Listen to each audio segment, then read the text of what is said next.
গৌর না হইত কেমন হইত কেমনে ধরি তুদে রাধার মহিমা প্রেম রসসীমা জগতে জানা তোকে। গৌর হরি নিজে গুণে জানিয়েছেন বলে আমরা জেনেছি। এই যে গেল গৌর হরি শুভ আবির্ভাব তিথি কিছুদিন আগে ফাল্গুনী পূর্ণিমা, কততম জন্ম জয়ন্তী ছিল মহাপ্রভুর বলতো? তা মনে থাকবে কি করে? কখন কি সিরিয়াল হয় ওইটা মনে থাকবে। 539তম কথা, 539তম। নিজের ঘরের ছেলের একটু খেয়াল রাখো। এততম হ্যাপি বার্থডে গেল মহাপ্রভুর।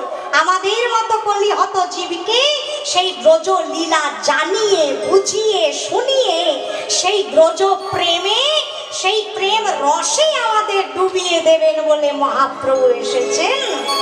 তাই পদকর্তা লীলার এক পাশে দাঁড়ায় বলছেন, এ রাধা মোহন কহে প্রেমময় ভাস প্রেমময় ভগত গৌরাঙ্গ লীলা করিলা